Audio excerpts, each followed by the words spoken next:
আসসালামু আলাইকুম দর্শকবৃন্দ, বৈশ্বিক উত্তেজনার মধ্য দিয়ে ক্রুজ ক্ষেপণাস্ত্র পরীক্ষা চালিয়েছে উত্তর কোরিয়া। এই যে উত্তর কোরিয়ার যে পরীক্ষাটা চালিয়েছে, এটা আসলে দরকার আছে এবং প্রত্যেকটা দেশের জন্য আমি মনে করি যে তাদের মাতৃভূমি রক্ষার জন্য, তাদের দেশের নাগরিকদের নিরাপত্তার জন্য এই জিনিসগুলি দরকার আছে।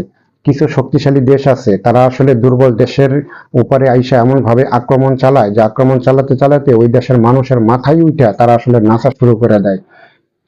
ঠিক কয়েকদিন আগে মার্কিন যুক্তরাষ্ট্র দেখেন ইরানের মাথার উপরে উঠে কিন্তু তারা আসলে নাচা শুরু করে দিছিল, কিন্তু ইরান এমন ভাবে মাথার থেকে নামাইয়া আছাড় মারছে যে এক আছাড়ে আর কাপড় চাপড় নষ্ট করে দেওয়ার মতো অবস্থা করে ফেলাইছে। এবং এই জিনিসটা, এই যে সামরিক শক্তিটা, আমার মনে হয় যে প্রত্যেকটা দেশের জন্য আমার মনে হয় যে খুব জরুরি হয়ে পড়ছে এখন।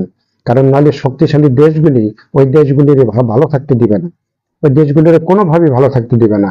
কিম জং যে কাজগুলো করে আসলে এটা তার দেশের নিরাপত্তার জন্য, তার দেশের মানুষের নিরাপত্তার জন্য সঠিক কাজটাই করে।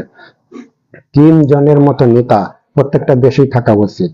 এমনকি ইরানের মতো রাষ্ট্র ব্যবস্থা প্রত্যেকটা দেশেরই থাকা উচিত, যে কোনো দেশ যাতে কোনো দেশের এরকম ভাবে মানে অযথা অযথা যাতে আক্রমণ না করতে পারে। এই অযথা আক্রমণটা একসময় ছিল, আমার মনে হয় যে বর্তমানে এই বিশ্বে এই জিনিসগুলোকে মেনে নিবে না। কিম জন ইন স্বয়ং উপস্থিত থেকে পুরো কার্যক্রম পর্যবেক্ষণ করেন, অর্থাৎ তারা তারা যে একটা ডেস্ট্রয়ার তৈরি করছে, সেই ডেস্ট্রয়ার থেকে কিম জন এই যে ক্রুজ ক্ষেপণাস্ত্রটা তারা পরীক্ষা চালিয়েছে এবং এটা সফল পরীক্ষা হয়েছে, সফল একটা পরীক্ষা হয়েছে।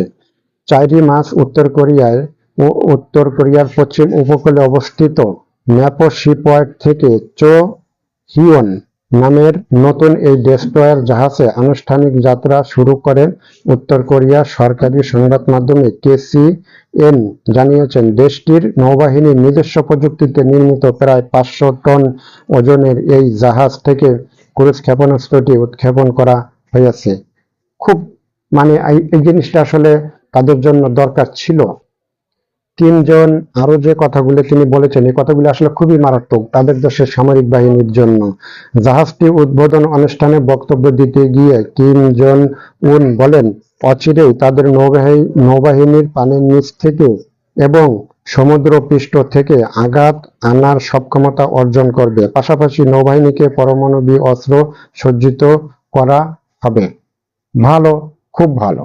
কিন্তু আমাদের বাংলাদেশে আসলে কি হচ্ছে?